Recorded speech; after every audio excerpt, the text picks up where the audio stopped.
Parfois, ce n'est pas le goût qui nous déçoit, mais la confiance. De nombreux aliments que nous achetons depuis des années sans nous poser de questions ressemblent toujours à ce qu'ils étaient. L'emballage est familier, le nom connu. Et pourtant, beaucoup de choses ont changé à l'intérieur. Aujourd'hui, nous allons examiner de plus près 7 produits typiques où le prix bas promet plus qu'il ne tient. Nous commençons par un exemple que presque tout le monde connaît et que presque personne ne remet en question. Top 1. Un exemple typique de pâte, Carrefour classique. À première vue, ce produit semble inoffensif. Emballage simple, prix abordable, disponible partout. C'est précisément ce qui le rend si dangereux. Car derrière cette apparente normalité se cache l'un des plus grands problèmes des produits industriels de masse, l'opacité totale sur l'origine des matières premières. L'emballage indique seulement que la matière première utilisée peut provenir de différentes sources. On n'en sait pas plus. Cette indétermination signifie avant tout une chose, un manque de constance. Chaque paquet peut être différent du précédent. Le goût, la texture et le comportement à la cuisson varient considérablement. Cela se manifeste rapidement lors de la préparation. La structure devient molle, perd sa forme. L'eau de cuisson se trouble tôt. Au lieu d'être al dente, on obtient une masse collante et lourde qui n'a presque plus rien à voir avec le produit d'origine. Au niveau gustatif non plus, rien ne reste. Pas de caractère, pas de profondeur, pas de saveur reconnaissable. Ce qui reste, c'est le sentiment d'avoir économisé, mais au mauvais endroit. Car quand la qualité fait défaut, même le prix le plus bas perd sa valeur. Est-ce vraiment un avantage si un aliment est bon marché, mais qu'on ne peut jamais lui faire confiance? Top 2. Un exemple typique de pâte, Agnesi classica. Ce produit porte un nom qui évoque des souvenirs. Pour beaucoup, il représente la tradition, une époque où la qualité semblait encore aller de soi. C'est précisément pourquoi la déception est ici particulièrement discrète, mais profonde. Car ce qui se trouve aujourd'hui dans l'emballage n'a plus grand-chose à voir avec cette ancienne promesse. À première vue, tout semble solide. Le prix est supérieur à la moyenne, l'emballage dégage une impression de valeur.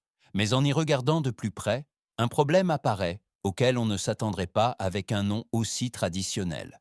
La qualité reste dans la moyenne, sans véritable point fort. À la cuisson, le produit conserve d'abord sa forme, mais perd rapidement de sa structure. La surface devient lisse, la texture molle, le résultat interchangeable. Au niveau gustatif, il reste neutre, pas d'arôme prononcé, pas de profondeur, pas de caractère. On le mange, mais on ne s'en souvient pas. C'est précisément là que réside le véritable problème. On ne paie pas pour une qualité exceptionnelle, mais pour un sentiment de familiarité. Pour une image du passé qui n'est plus tenue aujourd'hui. Top 3.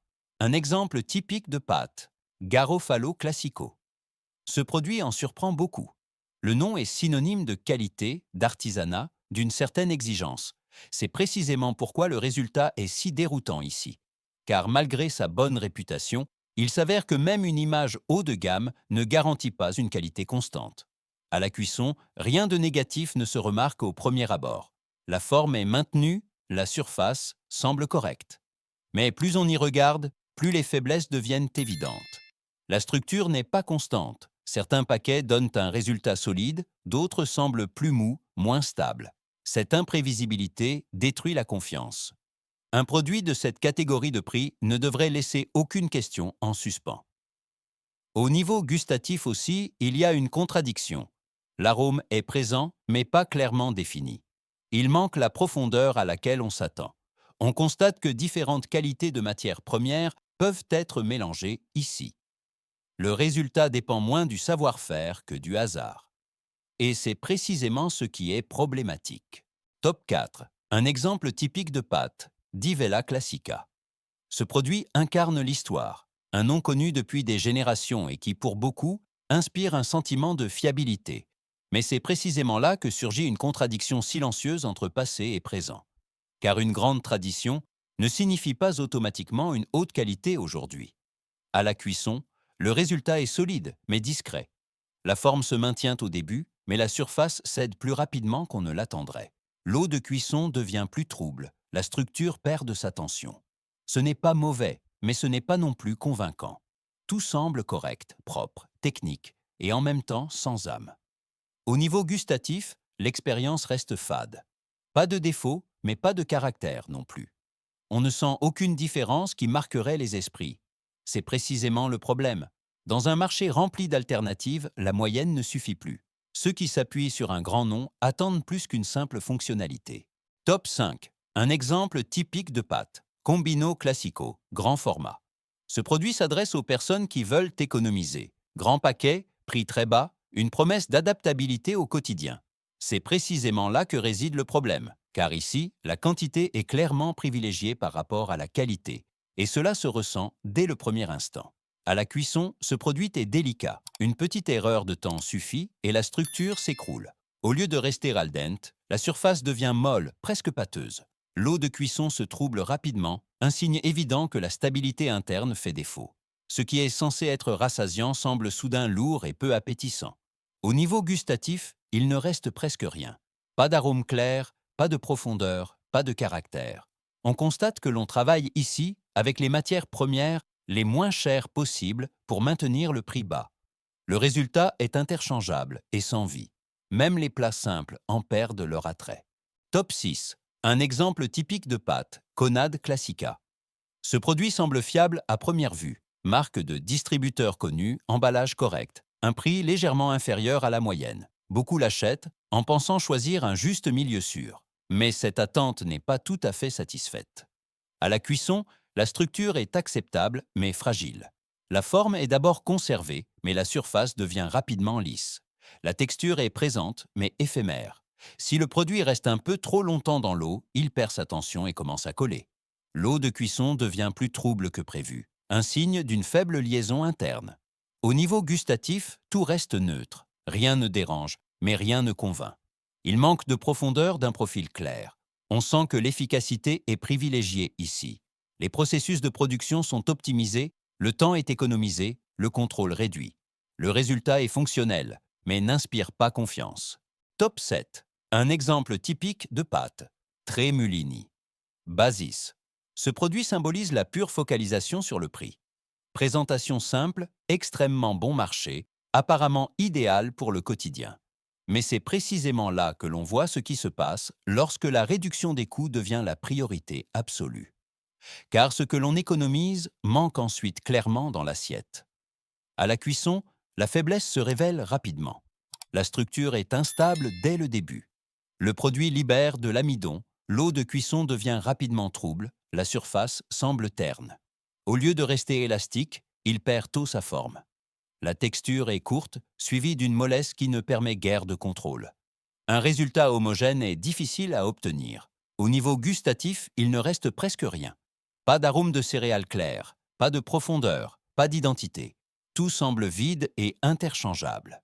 On constate qu'ici, on travaille avec les mélanges les moins chers possibles pour faire baisser le prix. Le résultat est un produit sans caractère, qui ne fait que rassasier, mais ne raconte rien. Après avoir vu cet exemple typique, où le prix bas est souvent payé par des compromis silencieux, une question importante reste en suspens. Existe-t-il encore des produits au supermarché auxquels on peut vraiment faire confiance? La réponse est oui. Et c'est exactement ce que nous allons voir maintenant avec le premier d'entre eux. Recommandation 1. Un exemple de pâte de haute qualité, de Seco Classico. Ce produit est synonyme de constance. Pas de marketing bruyant, pas de promesses vides, mais un engagement clair envers la qualité.